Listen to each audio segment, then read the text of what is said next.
സമാധാനത്തെ കുറിച്ചുള്ള സംസാരമാണ് വേണ്ടിയത്. സമാധാനം നമുക്കെല്ലാവർക്കും ആവശ്യമാണ്. സത്യത്തിൽ സമാധാനം നമുക്കുണ്ടാക്കേണ്ടത് നമ്മൾ തന്നെ. ലോകസമാധാനത്തെ കുറിച്ച് പറയുമ്പം ലോകസമാധാനത്തിന് അറുതി ഉണ്ടാക്കേണ്ടത് ദൈവം തമ്പുരാനാണ്.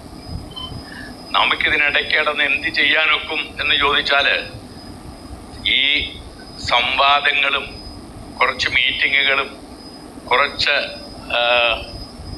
സജഷൻസും ഒക്കെ പറയാമെന്നുള്ളല്ലാതെ വലിയ കാര്യങ്ങളൊന്നും നമ്മളാൽ സാധ്യമാകുമെന്ന് ഞാൻ വിശ്വസിക്കുന്നില്ല.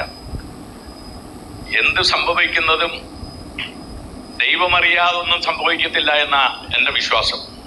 ട്രംപിന് സമാധാനമുണ്ടോ? ട്രംപിന് സമാധാനമില്ല. ബെഞ്ചമിൻ നെതന്യാഹുവിന് സമാധാനമുണ്ടോ? ഒരു സമാധാനമില്ല. അപ്പം ചോദിക്കും, നമ്മുടെ മോദിക്ക് സമാധാനമുണ്ടോ? മോദിക്കും സമാധാനമുണ്ടോ എന്ന് മോദിയോട് ചോദിക്കണം. നമ്മുടെ മുഖ്യമന്ത്രിക്ക് സമാധാനമുണ്ടോ എന്ന് ചോദിച്ചാൽ മുഖ്യമന്ത്രിക്ക് ഒട്ടുമില്ല. പ്രതിപക്ഷ നേതാവിനും സമാധാനമുണ്ടോ? ആർക്കുമില്ല. പിന്നെ സമാധാനമുള്ള ചിലരിവിടെ വന്നിട്ടുണ്ടെന്ന് അവർ സന്തോഷത്തോടെ, പിതാക്കന്മാരെ, എനിക്കും നിങ്ങൾക്ക് വേണം സമാധാനം. ലോകം തരാത്ത സമാധാനം, വൈദ്യശാസ്ത്രത്തിന് തരാൻ കഴിയാത്ത സമാധാനം, ഒരു മനുഷ്യനും തരാൻ കഴിയാത്ത സമാധാനം യേശു നൽകുന്ന സമാധാനമാണ്. ഞാനിന്ന് വെളുപ്പിനെ എഴുന്നേറ്റപ്പോൾ ഒരു പാട്ടോടുകൂടിയാണ് എന്നെ ദൈവം ഓർപ്പിച്ച് എഴുന്നേൽപ്പിച്ചത്. സമാധാനമില്ലാതെ ഞാൻ അലഞ്ഞു. നിങ്ങൾ ചേർന്ന് പാടാമോ?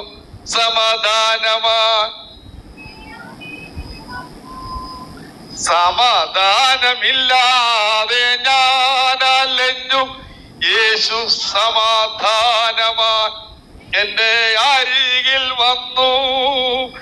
അവൻ എന്നെ അണച്ചു, അവൻ എന്നെ താങ്ങിതൻ പൂജാബലത്ത എന്നെ നടത്തിടുന്നു.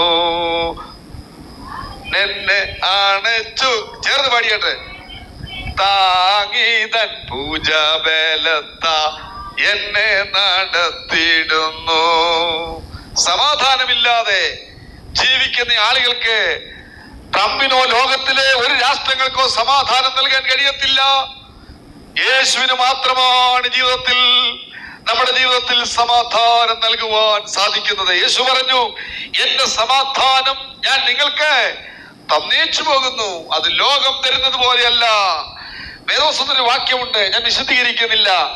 സമാധാനം ഉണ്ടാക്കുന്നവർ ഭാഗ്യവാന്മാർ, അവർ ദൈവത്തിന്റെ പുത്രന്മാർ എന്ന് വിളിക്കപ്പെടും.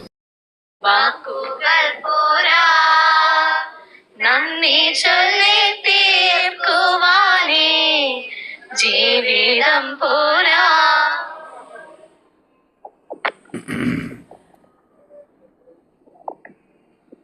ഞങ്ങളെ സൃഷ്ടിച്ച് രക്ഷിച്ച് പരിപാലിക്കുന്ന പിതൃപുത്ര പരിശുദ്ധാത്മാവായ ത്രിയേക ദൈവമേ, അവിടുത്തെ സാന്നിധ്യം ഞങ്ങളുടെ മധ്യേ ഏറ്റുപറയുന്നു. അവിടുത്തെ സാന്നിധ്യത്തിനായി ഞങ്ങൾ അങ്ങേ സ്തുതിക്കുന്നു, നന്ദിയോടെ സ്തോത്രം ചെയ്യും. ഈ കൂടിവരവിനെ തിരുക്കരങ്ങളിൽ സമർപ്പിക്കുന്നു. ആശ്രയം, സങ്കേതം എല്ലാവർക്കും ഒരാശ്രയമായി മാറ്റിയതിനാൽ അങ്ങേക്ക് നന്ദിയോടെ സ്തോത്രം ചെയ്യും. ഈ ഭവനത്തിലായിരിക്കുന്നവർ അനുഭവിക്കുന്ന സമാധാനം ചുറ്റുപാടുമുള്ള എല്ലാ കുടുംബങ്ങളിലും കൂട്ടായ്മകളിലും നാനാജാതി മതസ്ഥരിലും അവിടുന്ന് നൽകണമേ എന്ന് ഞങ്ങൾ പ്രാർത്ഥിക്കുന്നു. ദൈവത്തെ മറന്ന് മനുഷ്യരെ മാനിക്കാതെ മനസാക്ഷിക്ക് വിരുദ്ധമായി ജീവിക്കുന്നവരുടെ എണ്ണം കൂടി വരുന്ന ഈ കാലഘട്ടത്തിൽ അസമാധാനം വ്യക്തികളിലും കുടുംബങ്ങളിലും കൂട്ടായ്മയിലും സഭയിലും സമൂഹങ്ങളിലും അനുഭവിക്കുന്ന ഈ അവസരത്തിൽ അവിടുത്തെ ശാശ്വതമായ സമാധാനം കൊണ്ട് ഞങ്ങളെ നിറയ്ക്കണമേ എന്ന് ഞങ്ങൾ പ്രാർത്ഥിക്കുന്നു. ലോകത്തിന്റെ വിവിധ ഭാഗങ്ങളിൽ നടക്കുന്ന അന്യായങ്ങളും അക്രമങ്ങളും അനീതിപരമായ വ്യവസ്ഥിതികളോട് മനസ്സിലാക്കുന്നുവല്ലോ. അവയ്ക്കെല്ലാം മോചനം നൽകുവാൻ അനുതാപത്തിലൂടെ അനുരഞ്ജനം പ്രാപിച്ച് ദൈവം നൽകിയിട്ടുള്ളത് മറ്റുള്ളവരുമായി ദാനധർമ്മങ്ങളിലൂടെ പങ്കുവെച്ചുകൊണ്ട് ജീവിച്ച് അങ്ങയെ മഹത്വപ്പെടുത്തുവാൻ ഈ ആശ്രയ സങ്കേതത്തിന് വേണ്ട സഹായം ചെയ്യുവാൻ എല്ലാവരെയും അവിടുന്ന് ഒരുക്കണമേ എന്ന് ഞങ്ങൾ പ്രാർത്ഥിക്കുന്നു. ഇന്നേ ദിവസം ഇവിടെ കൂടി വന്ന എല്ലാവരെയും അവിടുന്ന് വാഴ്ത്തി അനുഗ്രഹിക്കണമേ.